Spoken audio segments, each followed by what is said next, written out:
Good morning, class. Myself, Mrs. Monica Pare. Welcome to Science class, Standard 7, Subject Science, and chapter number 3rd, Properties of Natural Resources. Yesterday we have saw effect of density by taking the potato and water example. After that we have seen what is meant by solute, solvent and solution. Solute are the substance that will dissolve into the solvent. Solvent is the substance in which solute will dissolve, and solution is what we get when the solute dissolve into the solvent, or the final result you can say, or the mixture of solute and solvent is called as solution. In our example, salt is the solute, water is a solvent and solution is salty water.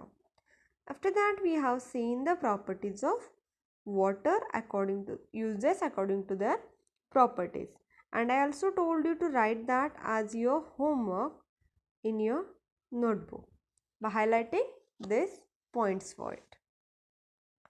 Today we are going to see the new topic, that is soil. Before we start the soil, we should understand what is meant by soil and how the soil will form. We will answer this question first and then we will move ahead by saying that point in detail. Now, what is meant by soil? Wherever we see the land, we are calling it as a soil. Okay, so soil makes land, and the process of soil formations is very slow. It's a gradual process. It took many years to form a soil. It is a natural process, and because of which natural events it will occur? It will occur because of heat, cold, rainwater, causes by weathering and bedrock. Because of this, the big stones or the big rock, they have broken into the stones and later on to the soil particle. The weathering forms stone, sand, smaller particles of soil from the original rock. Also, there is a biological process helps to weathering of rocks to the soil. How? The microbes, worms, insects, rodents also acts as the weathering agents. So in this way, soil is a continuously and slowly process and soil is getting formed. So you have to write by dividing it into 2 points, how the natural events and about by the biological process, that is microbes, worms, insect, how they will affect the rocks, and from that how the soil is getting formed. I am also going to show you the video related to this, how the soil is formed after this chapter, or in if it is possible in middle, that time also I will show you. Next question we have, what are the ingredients of soil? Means what's the main constituents of the soils? Soil contains abiotic constituents like smaller particles, constituents such as smaller particles, sand, rock, stone, etc. Also it contains the biotic constituents also. So which will be there? Just now we have discussed worms, insects, rodents and microbes are the biotic constituents of the soil. By this abiotic and biotic, they are the ingredients of soil.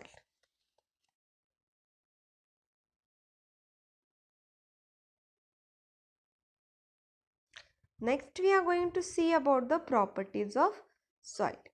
So very basic property or the main property you can say is the color of it. By seeing the color we will get an idea of the soil properties.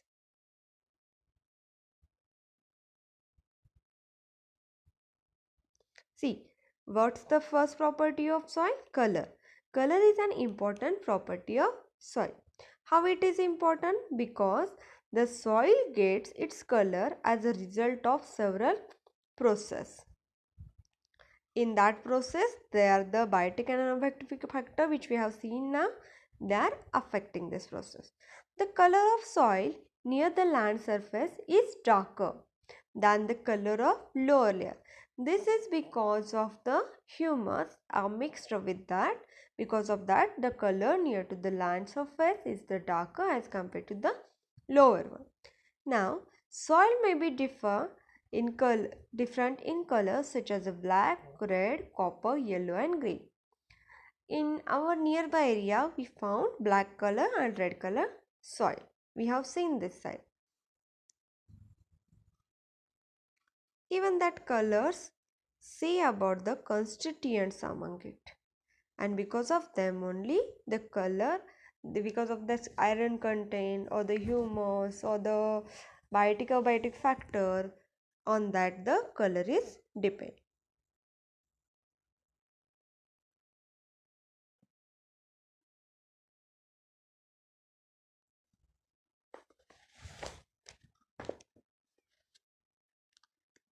Now for what this color will be useful? So that we can classify the soil. Color of soil are useful for its classification. Also, they are the indirectly useful to indicate the several property of land. So which will be that property? See, if we consider soil, the property of soil will be the fertility, drainage of water. The concept drainage of water is nothing but how the water will percolate from that. Capacity to hold water. Capacity to hold water means if we pour the water, it will drain off or it will be remain into that soil. It's called as capacity to hold that water. Will be clear from the color. The color of soil depend on its texture and organic ingredient. It also depend on the chemical ingredient like iron and lime. So here we have seen that under the properties of soil, color is an important property of soil. Colors are the result of several processes. Color near the land is darker as compared to the lower area, and soil having the different colors according to the geographical region, black, red, copper, yellow. It also depend on the ingredients of soil. Soil help us to classify and indirectly give the solar properties of land, and that properties are nothing but the fertility, drainage of water, capacity to hold water will be understood by the color of it. The color of soil depend on the three factors. Which will be that three factors? Color of a soil depend on these three factors, that is on a texture, organic ingredient as well as chemical ingredient. So what will become under the chemical ingredient? Iron and lime. Now to understand it further, this property, we have one activity under the try this. For this activity we need apparatus as 3 metric cylinder, 3 glass funnels. These are the metric cylinders which having the markings on it. 3 glass funnels. See, upside a conical shaped funnel is kept. Filter paper. Filter papers are the papers which are like our normal tissue paper, but it is thick than your tissue paper. So for what purpose it is used? So that the particles of soil will remain upside and only water can percolate of it. The pores of it are very tiny. From that only liquid can come out, not the solid particles. For that filter paper is used to filter the things. Next we require is a water, fine sand, coarse sand, soil from an earthen pot used from growing the plants, etc. So apparatus we have took, and we will now start with the procedure. Same activity you have this in your journal. Later on we will solve that in journal. So what we have to do? First, fit the cone of filter paper in the glass funnels. We will fit in the this manner so that it will not contain the hole at its bottom. Okay, so whatever the ingredients will move out of it, they have to cross the filter paper pores only, not directly to the funnel. Fill the cones with equal quantity of sand, sandy soil and clay respectively. Sand is the normal sand. Sandy soil are nothing but which contains the sand particles as well as soil particles. Means that not very large particles, neither very small particles. They are the moderate stages. Clay soil is the soil which we use to grow the plants. A fine sand. Oh sorry, not sand. It's a soil, fine soil.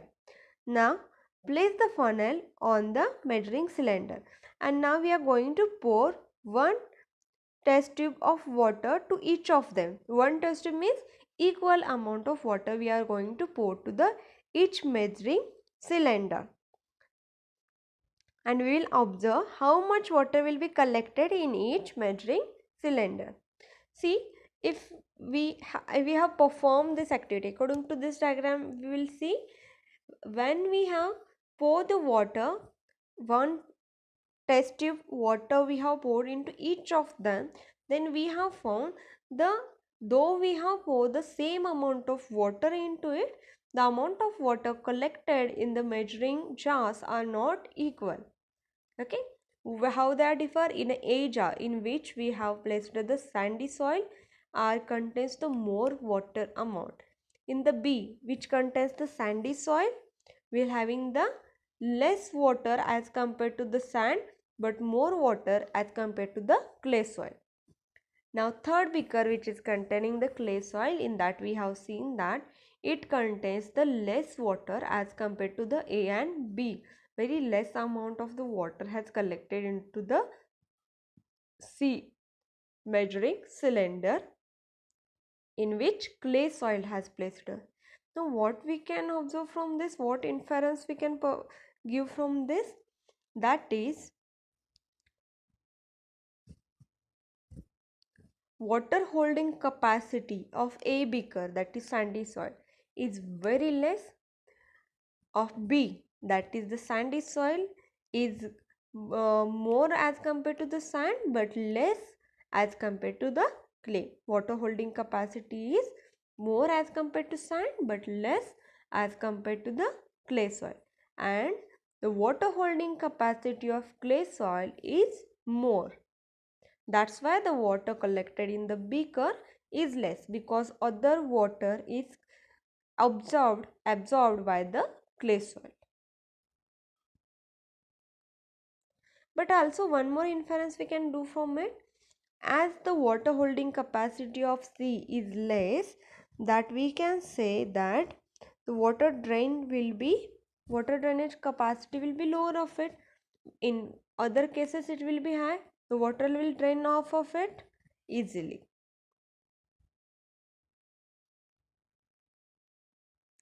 Next we have soil texture.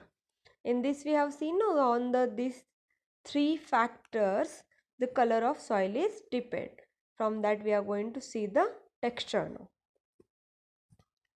Soil contains the particle of different size. The texture of soil is determined by the proportion of particle of various size into it. Means if the big particles are more into it, it belongs to the different category, that is the sandy soil.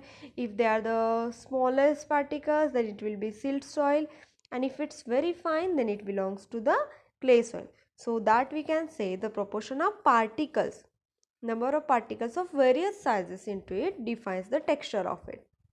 Now which we are going to see in this we are going to see the three types of soil: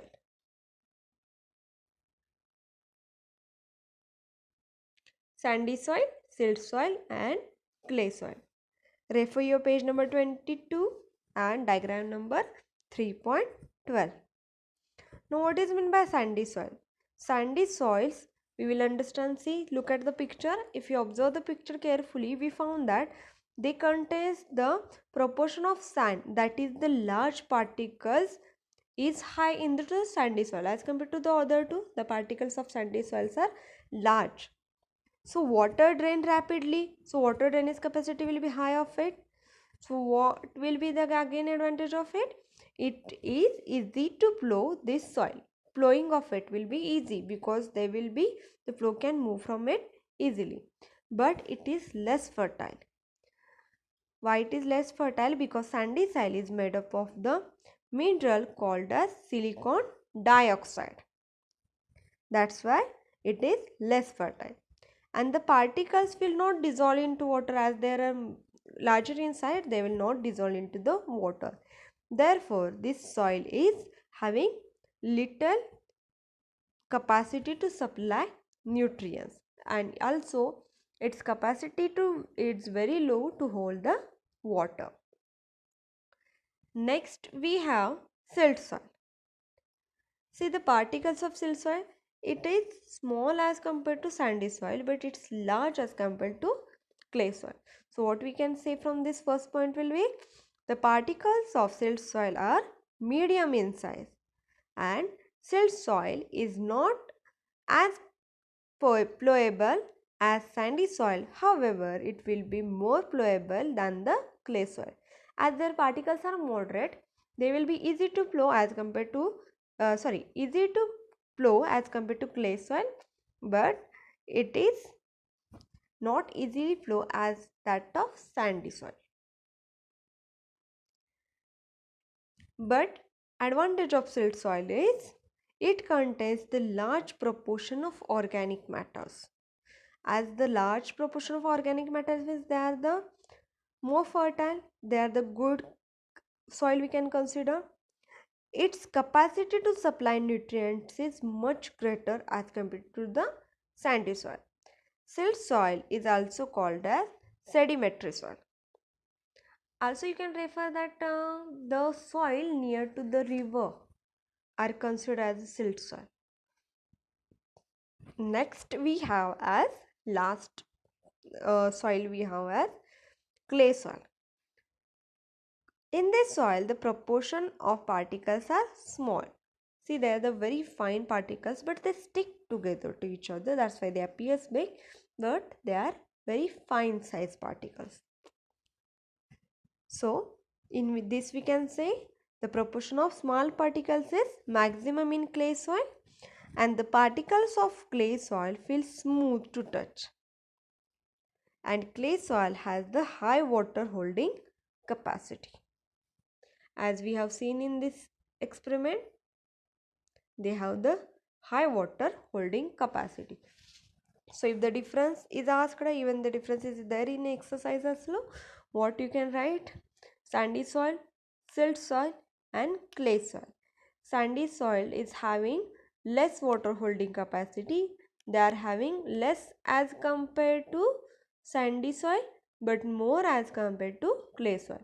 Clay soil having the more water holding capacity than the sandy and silt soil.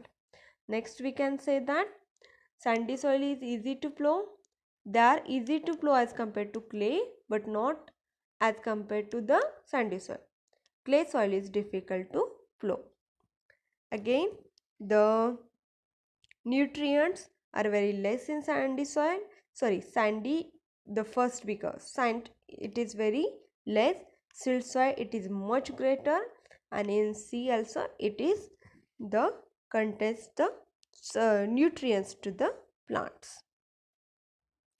They contains the very large particles. They contains the medium sized particles that is larger than the clay but small than the sandy soil. Clay particles are very smooth in size. That's it for today. Tomorrow we are going to see the structure of soil and also the uses of soil.